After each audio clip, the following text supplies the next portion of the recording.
Coming up in today's video, two nurses trusted to care for the vulnerable, only to murder them. Both had dark pasts filled with addiction issues, misconduct, and multiple dismissals. Yet somehow they were never stopped, until it was too late. Why did they kill their patients? How did they do it? And how were they finally caught? Want to find out more? Okay, let's go.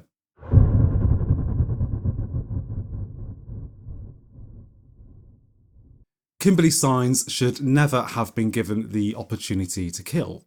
Her life was littered with red flags, a history of drug abuse, disciplinary issues, and she was fired from at least 4 healthcare jobs, including one for stealing medication.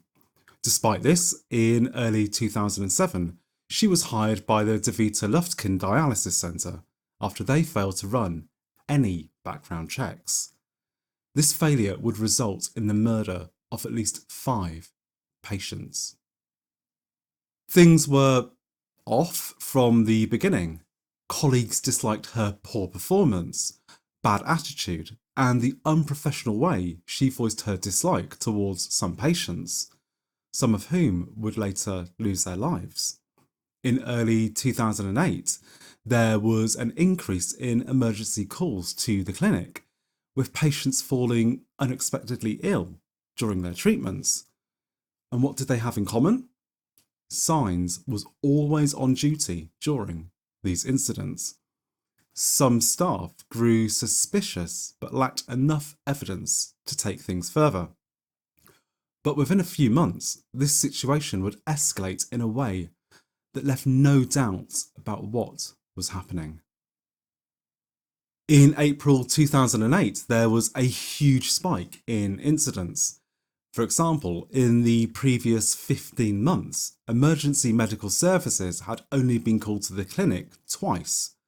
But in April alone, they are called more than 30 times. Something was seriously wrong, and tragically, some of the patients lost their lives. On April the 1st, patient Fran Metcalf was rushed to the emergency room after receiving a medication overdose at the clinic. And the once uneventful clinic found themselves battling with several other patients who were also going into unexpected cardiac arrests. 2 patients died that day, including Fran.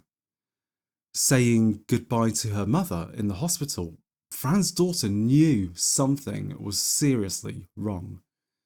She recalled, "I reached down and I kissed her on the cheek.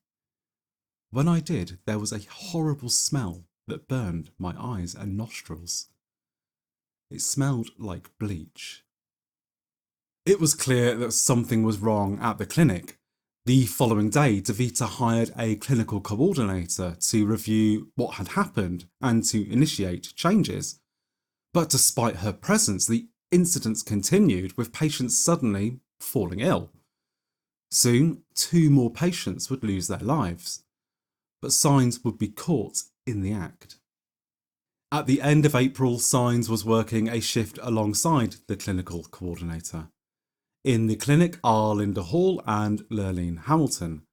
Thinking she can't be seen, they witness Saenz draw some bleach from a bucket into a syringe and walk over to the sleeping patient. She then injects the bleach into the dialysis line of the patient. The 2 patients immediately inform staff of what they'd witnessed. The clinical coordinator confronts Saenz with the accusations, but she insisted the bleach was for cleaning an unused dialysis line. This not only breaks the clinic's protocols, but is obviously complete BS.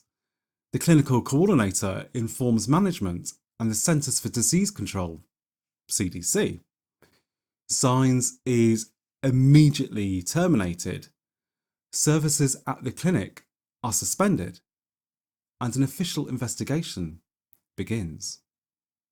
Confirming the presence of bleach in buckets and syringes, a CDC report says one of the employees might be killing people. Saenz was arrested and charged with 5 counts of capital murder and 5 counts of aggravated assault with a deadly weapon. But she maintained she had only used the bleach-filled syringes for cleaning. Mounting evidence would soon prove otherwise. CDC experts found that Saenz was present during every fatal incident that April. A search of her home computer also revealed some disturbing Google searches, including phrases such as "can bleach kill?", "bleach poisoning", and "can bleach be detected in the dialysis line?". These searches all occurred on April 1st, the day the first patients started dying at the clinic. The Food and Drug Administration also tested samples from several victims and found bleach present in their systems. This would explain the stench that Fran's daughter had smelled. In March 2012, Saenz was convicted of murdering 5 patients and injuring 5 others. Prosecutors had sought the death penalty, but she was instead sentenced to life in prison without the possibility of parole. During the victim impact statements, Fran's daughter told Saenz, "You are nothing more than a psychopathic serial killer. I hope you burn in hell." Investigators believe Saenz may have been responsible for other patients' deaths, but no further charges have been filed due to lack of evidence.